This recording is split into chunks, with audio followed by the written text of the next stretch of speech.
Hey guys, this is Iron Flame by Rebecca Yarros, and I'm going to be updating throughout reading it because you see how big this book is? There's a lot going on. I am on chapter 5, no, 7. I'm on chapter 7 so far. Violet and Xaden are kind of on the outs because Xaden has secrets, and these secrets are making Violet so worried and kind of like she's not important enough to know these secrets that she's not happy with him. No, she's not shutting him out, because why shut him out over him not telling her everything? That doesn't solve the problem. So until he decides full disclosure, they're not together. This is also a problem because their dragons are mates. So even though she's not really with him at the moment, they can't stay apart, literally, because they need to stay together, or at least see each other once every like 3 days or something. So yeah, we're also angry with ex-best friend Dane because he stole some of our secrets through his gift of I touch you and see some of your memories, recent memories. And he touched Violet's face and found out that there is a revolution going on. And yeah, that put them in a lot of danger. And he kind of told his dad about it, and his dad was like, okay, so we are going to put them outside the barriers, and the barriers help keep everyone safe from, they say griffins, but there are vermin and some other kind of, I'll come across it later, that are way more dangerous than griffins. And it's actually the griffins that are helping us defeat these creatures. So the fight against the griffins doesn't really exist. And what hurts even more is that Xaden's actually in charge of the revolution, so that hurts. But her dragons also knew about it, because since he's in charge, that means his dragon is in charge of the dragons in the revolution. And yeah, that's lovely. She feels like everyone closest to her has lied to her. Oh, and guess what? Her brother is alive. We haven't known her brother is alive for 6 years. 6 years. And he appears out of nowhere. Really? He actually is the one, when she gets in mortal danger, to mend her. So yeah, lies everywhere. Just lies everywhere. I feel really bad for her. I don't really feel bad for Dane, because he brought this on himself when he betrayed his best friend. I'm just saying. So yeah, that's where I'm at so far. Stay tuned for more. So I'm laying here reading, and I finally found the big bad's names. They are the Venin and Wyvern. Venin, I believe, are magic wielders who take on way too much power and use that power not well. And the Vernon are essentially the dragons turned bad. So that's lovely.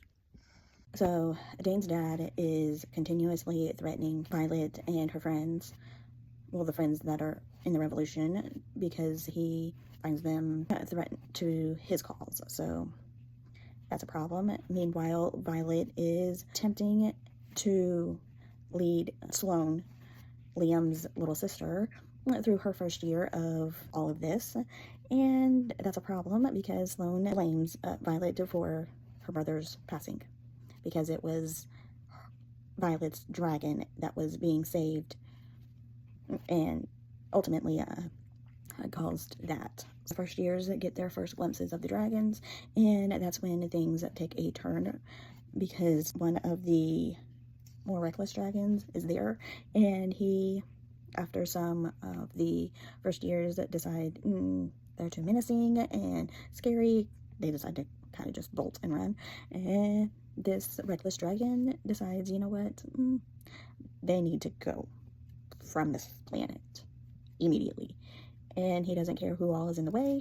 So when Violet realizes what is about to happen, and she tells everybody, duck and cover.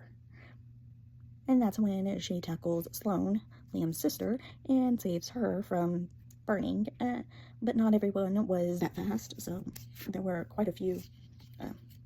Like half of the third quadrant went down and didn't get back up. Meanwhile, Xaden is graduated and had orders to be about a day's worth of flight away. But he and Violet both have orders that every other week he will fly to her or she will fly to him, depending on which week it is. This week is Xaden's turn, so that their dragons can meet up and survive. Only things happen, and Xaden ends up a few days late, which terrifies Violet, even though she's mad at him for keeping secrets. She doesn't want anything bad to happen to him, so when he does finally arrive, she's like super relieved and can go back to being mad at him. Right before he actually shows up, first assessments are happening, and that is to let everybody, the teachers, know where everybody is in their skills, so that they plan the best strategies to teach them how to survive. Sloane gets assigned to battle someone else and flat out refuses, and she says, I want Soaringale, Violet, because I can take her. She has super fragile bones, and I got this. That's when someone else bursts in, and he has a mission. He was hired by Dane's dad to take out Violet, and he tries very, very hard to do so. So that's, yeah. It doesn't work out in his favor. Oliver's secretivity, she is literally pushing all of her friends away. That is a problem, because who is she going to rely on and talk to about any and all of this if she is keeping secrets and lying to literally everyone she meets or sees? Meanwhile, Rhiannon finally, her best friend, finally gets some sort of real reaction from her, and Violet ends up yelling at her, telling her all of the things that were okay or not okay, and it's just too much pressure, and she's like, finally, you give me a real reaction. Finally, I may not understand all of the things, but talking to me is going to help you. So let me be your best friend. Let me be there for you, and just talk to me. And she still is thinking that telling Rhiannon anything, telling her anything is going to put her in more danger than she is willing to put her in. So she has that battle. She's not sleeping at night because she keeps dreaming of Liam and the situation that happened there. Only it's not Liam that is in that situation in her dreams. It's her friends. And that is stressful. She hates fighting with Xaden, but she really can't trust that he'll tell her everything. Even though he literally cannot tell her everything, because that's kind of above her pay grade, and she has to understand that, but like, why are you can't have it both ways. You can't be in love with someone who is at a higher level than you and want all of the disclosure. It's not going to work. Meanwhile, in her academic life, she is gathered with her quadrant, whatever, and they are tossed into a forest at one end of the forest, and they have what is called infantry. Not the riders, but the ones who are battling on the ground. So, and that is okay, because each group has something that the other group desperately needs, like infantry. Know how to survive in this, and the cadets know how to battle the dragons that are on the other side, or somewhere in the middle of the forest, and they're after them. So that is just a little bit of a problem, a little bit of stressfulness. Yeah. Anyway, they cannot come to terms with agreeing on anything, and after about a day or so, they realize, hey, we've been going in the wrong direction anyway, considering that my map doesn't match your map. 2 different maps. Neither of them match. I think they're both wrong. Me, personally, as the reader, thinks that they're both wrong, and that's a problem. They are essentially have to be rescued by their dragons, so yeah. Meanwhile, Andarna is growing, obviously, and has turned into a black dragon and has to be hidden in order to save not only herself, but all of the hatchlings, because no human is going to accept that she's a hatchling and all of the scientists, and it's going to be a big problem. So since Andarna is being hidden, she cannot go to flight training or whatever, and that is a problem for Violet because every time Andarna misses a session, Violet is the one who pays. How does Violet pay? Well, this particular professor has her as a side project working on her signet, which is working with lightning, trying to aim it and trying to see how many she can do safely until she's in trouble, and then let's just see how far we can push you before you are, past your safe limits and into danger zones. So that's fun times. Meanwhile, back in class, we get swooped up in interrogation because we have to withstand interrogation and not break if we're going to be flyers. So that's fun. They get taken and put in this little prison type thing, chained to the wall, and Violet, already having one sprained shoulder, gets put in a chair and tied to that. So they're each given one piece of information of where the thing that the captors are looking for, and they are also told to give each other one secret that they all have to keep, one personal thing. Violet decides to tell them that a little bit of information about what Xaden is up to and what's going on with that situation. Not that she brings his name into it or anything, but yeah. And the teachers bring in expert interrogators, and they do the interrogation thing. It doesn't quite work because this is a tight-knit of friends, and yeah, they really have each other's backs. But Professor Yarros, Mr. I'm going to break Violet's soaring yell any chance I have, brings in a secret weapon, Dane. Dane has the ability to touch someone's face and see recent memories. Memories such as Violet thinking of Xaden's situation, Violet thinking that about all of her friends' secrets and pieces of information that they were told for the sake of the assignment. They bring Dane in to interrogate Violet using his insignia, which is he can touch your face and see all of your recent memories. So that's a problem. And when he comes up to Violet, she flat out says no, and then he refuses and walks away. The healer of the school helps them escape the interrogation and the entire process of hostages. And then comes the big reveal that Jack, the cadet that tried to literally unalive Violet during the challenges last year, is back. Now, we thought he was gone for good when we dropped a building on him, but apparently he was okay enough to be mended, so he's back. Yay. Violet is still trying to figure out a way to block Dane from her mind, so she's been working on her shields, and that is complicated because she can't really go to Dane and be like, well, can you read my memories now? No? Well, can you read my memories now? Yes? Well, can you read them now? No? So, because she knows way too much and could get not only herself, but a whole bunch of cadets unalived for treason. So, yeah, fun times. However, Xaden, why, oh why? Xaden is attempting to tell her more and keep her more in the loop of what's going on and what is happening, because that's ultimately what she was mad about. They do start to work on that issue. She starts to try to trust him more and is finding herself falling more and more in love with him because he is actually trying to loop her in to all of the things, including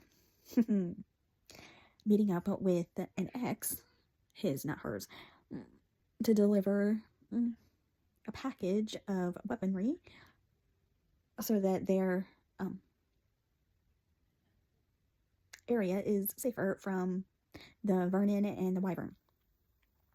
So, yeah, that's that gets interesting. Eventually, she cracks and ends up telling not only Rhiannon everything, but Riddick and Sawyer. So all of her friends know most of the things, but not everything, because if they know everything, then that's unalivement for the entire group immediately. So there's that.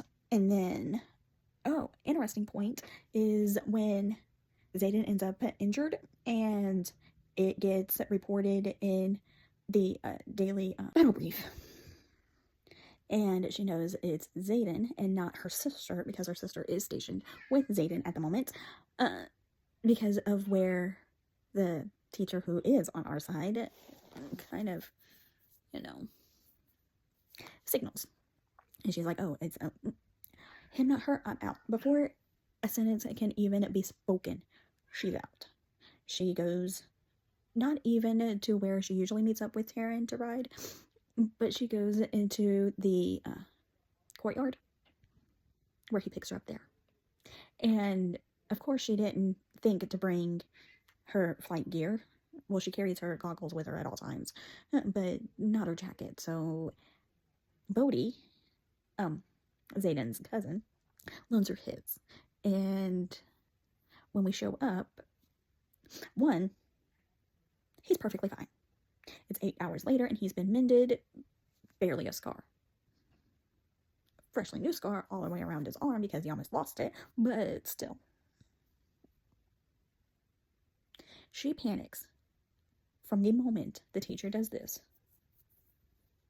until she lays eyes on him 8 hours later, and he is sparring with one of his friends from his troop, Garrick. So she turns that worry into straight anger, because how dare she take her emotions and let them overrule her logical thinking. She didn't give permission to leave. She didn't give permission to fly over there. She's going to be in super trouble when she gets back, and he's perfectly fine. Really.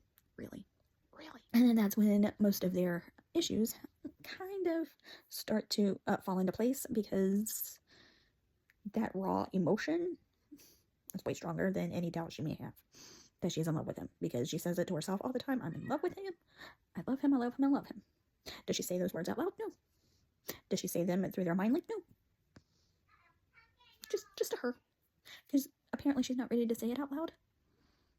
She's waiting for him to say it out loud first. And he won't. So there's that. But going back to the revolution, Xaden is convinced that if we just give them all of the ammunition, they can protect themselves, and we'll be happy-go-lucky. Violet, on the other hand, thinks that the wards are the key. Now, the thing about the wards is there's a little bit of history that is missing, and we don't really know how the wards were made, per se. We just know all of the ways that we can strengthen them and kind of add to them. But we can't create a new one. And that's a problem until we have our scribe friend dig a little deeper and find a plan. We know of a book. The problem is that book is in the royal vault. Now, I was going to leave this out, but super plot twist is the prince has decided to stop being princely and start being dragon rider. So he's at the school. We just got to get him on our side. Problem is he and Xaden kind of go back a little bit, and it's not a good history, so we'll see how that turns out. What the actual heck just happened? In 5 chapters, we went from, we have to find the information to make new wards, to, hey, there's 2 copies of said information, to, hey, we have the means to get said information, to, we have the information, I take 1 copy, you take the other, and you go back to your post, and I'll go back to my room, and we'll be fine, to, oh yeah, Varish over here knows that we know and has captured us and is trying to get the information out of us, because why in the world do we have this book that was stolen, and now then he brings in Dane to get the information. And you know what? Violet's like, with the help of a hallucination of Liam, because Liam isn't with us at the moment, or ever again. And now we have Dane in our mind trying to get the information, and we shove that horrific scene, and yes, I had to relive that horrific scene, and I cried the second time all over again, and that was really mean, Miss Rebecca. But anyway, we throw that information at him, and then he's like, well, I know what's going on now, and is still trying to be on the side of Varish, because I hate that guy. I hate that guy. Yes, yes, yes, yes, yes, yes, yes. Yes, I have literally never wanted a fictional character unalived more than I want this man right here. Varish, gone. And he did it. And yes. But anyways, turns out Dane still has a little bit of a soft spot for us, because he actually does help us get out of the situation. So, is Dane a good guy or a bad guy? Is he for the Codex and all of the, hey, let's just bury our heads and forget that everyone else outside of our barrier is in danger? Or is he actually going to do something and help us protect those people? Because I am so confused. Yep, so we're really doing this. We are really trying to protect others and not just hide in our own little safe bubble. There is a part 2, so I'm going to see what all that is about. To chapter 43, and we are at the Yarros house with Brennan and the Revolution. They are not happy that we are here, because we brought, first years, second years, a couple of third years, but not many. All of these other people have been at this for years, and most of our cadets haven't even finished school yet, so they really don't know all of the things, and that's a problem. And we have no plan at all, so that's lovely.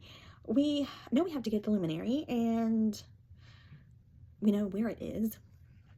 The problem is, this person who has it is going to want Violet. Why is that a problem? Because, well, it's a problem with Xaden. We go behind Xaden's back and try to meet up with this guy, just because his whole idea is that all I want to do is see her wield lightning. That's it. See her wield lightning, you can have the thing, and we'll just part ways. Simple, right? So Violet goes against Xaden's wishes, and even convinces Terran, her dragon, to not tell his mate, Sigil. And I'm sorry if I am mispronouncing any of these names.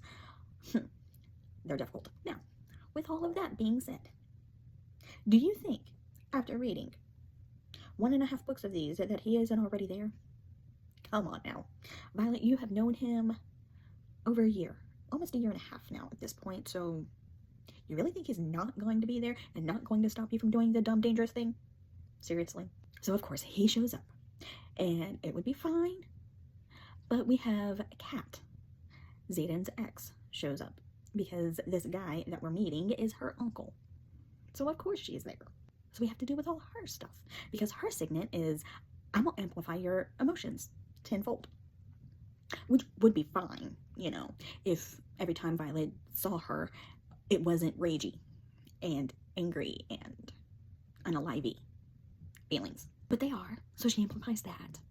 And she amplifies the insecurity of, oh, Kat's pretty. Am I not as pretty? Maybe I should have dressed this way or that way. Why am I thinking about this? Because I've never thought about this, especially since towards a guy.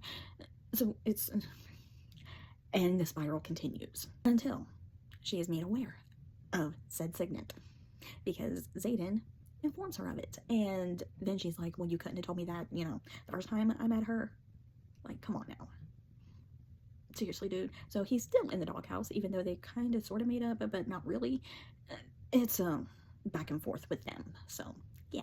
So we go to the party, and we're discussing the deal of the you show me your signet, and we'll discuss when you get the luminary.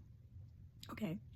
So she goes outside, and she is supposed to use her lightning on an armoire. Simple enough. Simple. I mean, there's even like a thunderstorm coming, rain, all the things, just easy peasy lemon squeezy. Until the thing blows up and a wyvern jumps out. Now she is already there with both of her siblings, Xaden, and a bunch of bystanders. So she has to protect everybody. And Tyrion is like way over there on his way to us, but that's, 10-15 minutes away by flight at his fastest speed. So it's a tiny bit of a problem. So yeah. Fun times.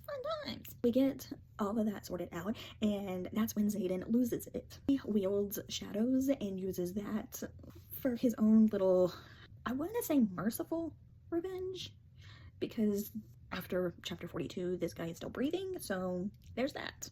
And that's only because Violet says, hey, he can't answer anything if he's not breathing, so kind of want him breathing at this point. And Xaden's like, fine.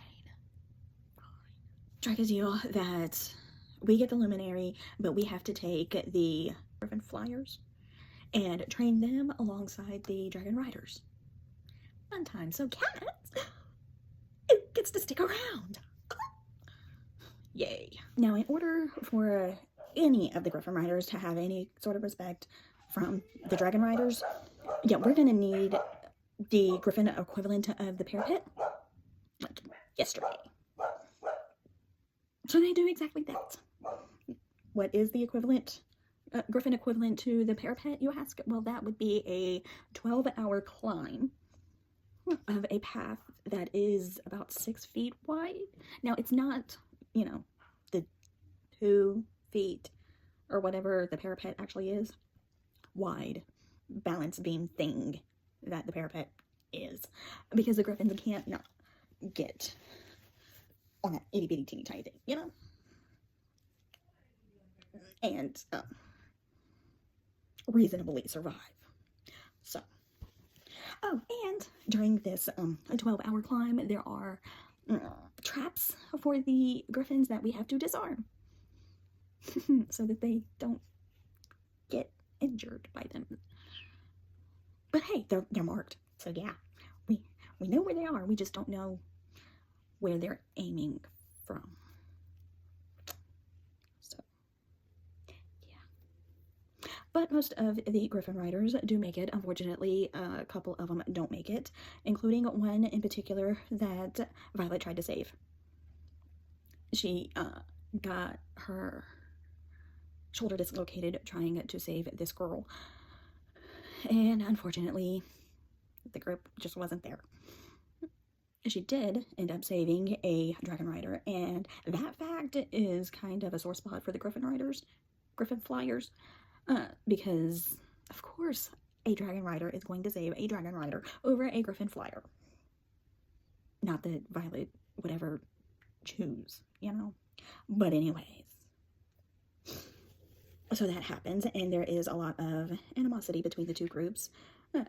It's not really feasible to put two groups that have centuries of biased behaviors and try to make them allies overnight. So there is a small group of Violet's friends who are the strongest Dragon Riders, and Cat and her crew of Griffin Riders, who are the strongest Griffin Riders, they are forced to be the trial run of how our class is going to work. The rest of the cadets and candidates, I guess, are taught separately. Like cadets in your corner, Griffins in your corner, kind of thing. Until we can figure out the best situation. Now, this goes on for a couple of weeks, and it is blatantly obvious that it doesn't work because there is too much hate going around. They can't last 24 hours without a fist fight. So, the teachers decide there's only one course of action here. You know what? If the cadets have beef, take it to the mat. Once you take it to the mat and leave it there, you walk away, it's forgotten. It's over with, move on. So the chosen few get a chance to call each other out. And you have to pick very carefully, considering once called out, you cannot be called out twice. So all of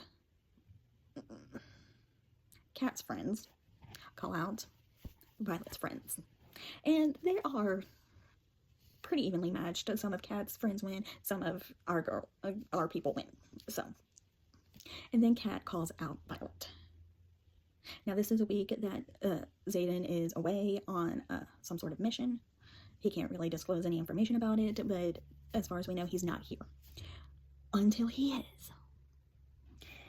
And we don't really feel that because Cat's in our head all the time.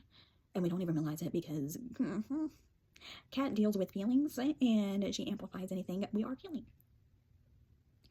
And when you are spewing lies like, he likes me better, there is no one to replace me, you're just someone he has fun with,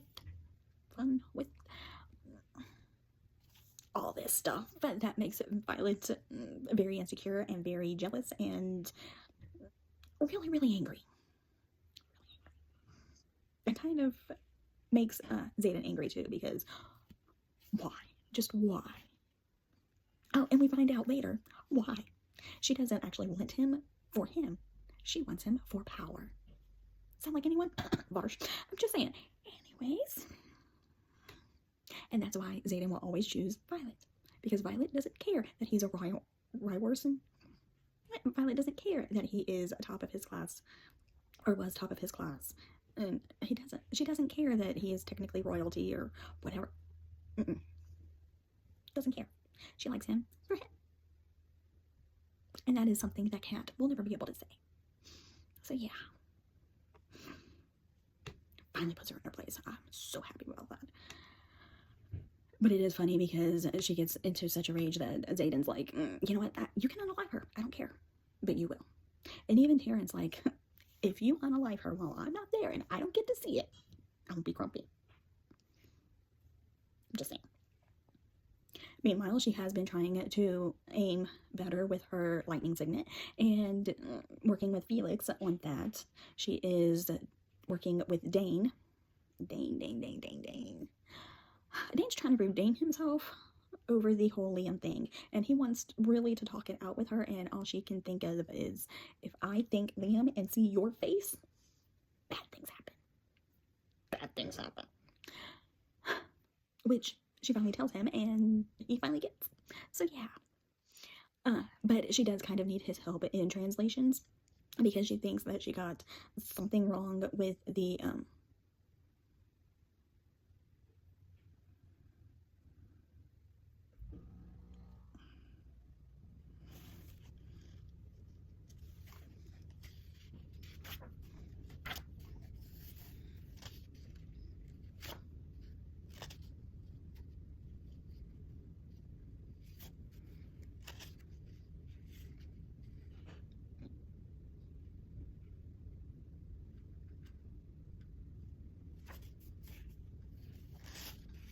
protection boundary.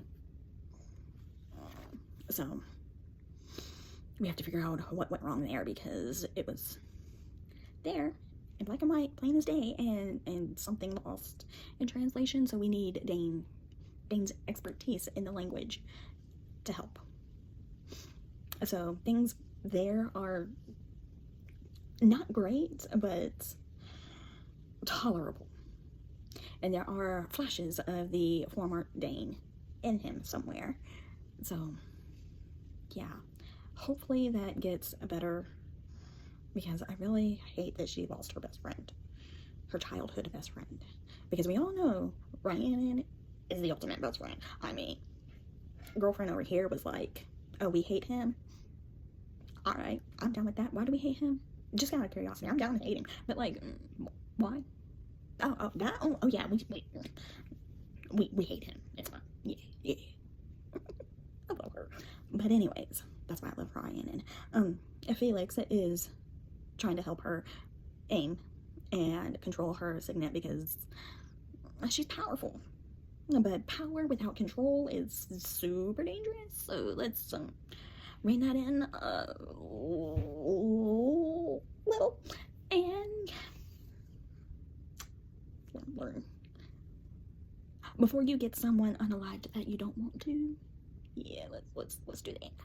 She uses what Felix gives her, a crystal ball, essentially, on a bracelet, so she doesn't lose it. And she uses it often enough to where it breaks a few times. Yeah, it takes a while for her to gain that control. And when she gains confidence, the teachers and her mom and all the adults of the school come to ask for help because Big Bad is coming to battle, and from the battle that they've seen, because one of their signets is foresight, they don't win. So the only battle they haven't seen, they can't see because of the marked ones, the children of the revolution. So our council group people have a vote and argue over it repeatedly and decide ultimately no. They don't want to help those who have lied and hidden the truth and just never really came to their aid. So why help those who haven't helped us, you know? Meanwhile, Violet, since discovering they said no to begin with, has been thinking it over and thinking it over and thinking it over, and discovers that what the school thinks is the target of the Venom and Wyvern, not really the target. They are going to go after the Veil and hatchlings. So even though she really doesn't trust any of the teachers that have stayed at that school, she really doesn't want to see the school go under, especially not the hatchlings, because that's essentially her home. So she rallies anyone and everyone that is willing and goes to their rescue. She ends up getting enough people that we have several groups organized in a way that they each have a mission and can focus solely on that one mission without any other part of their group going down. She is wielding lightning as fast and furious as she can and realizes that one of her friends is outnumbered, and she makes the snap decision to deviate from the plan. And that's when her and Taryn have a mind argument over you have to stay with the group versus I've got to go save my friend. So she goes and saves the friend. When we know for sure that friend is secure, we go to Mommy Dearest and talk our way into trying to put the wards back up.